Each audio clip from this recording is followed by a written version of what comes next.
Ethiopia, in the Horn of Africa, is a country with a population of over 100 million people, the second largest in Africa after Nigeria. It is a place of ancient culture with archaeological findings dating back more than 3 million years.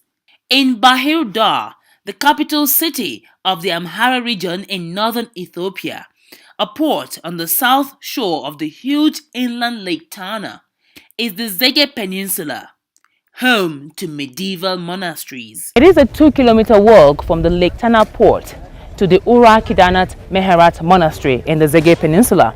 It is a 14th century monastery where they use paintings to tell the story of the origin of the Ethiopian Orthodox Coptic Church and has become a destination for tourists from all over the world. Kidanemehrat is translated as the coronation of the Virgin Mary. Our guide, Master Zeleke, explains the murals and other religious symbols of the church in detail. In Ethiopia, each church, minimum, they must have one Ark of the Covenant. The original that Moses took from Sinai mountain, you get here in Ethiopia. In the northern part of Ethiopia, we call it in Aksum. But during the civil war, that Ark was hidden here on the Lake Tana, at the middle of the lake, almost 600 years. This tourist from Europe praises the peace in the country as he speaks on his experience.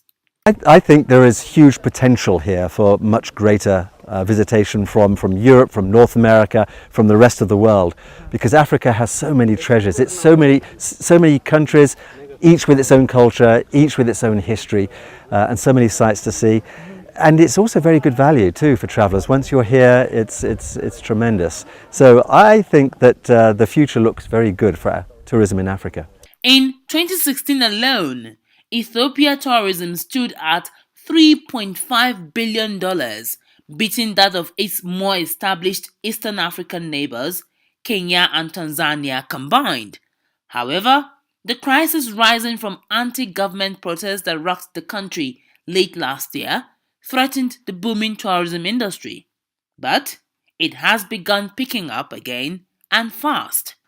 Chinenye Anokuru, AIT News, Bahir, Ethiopia.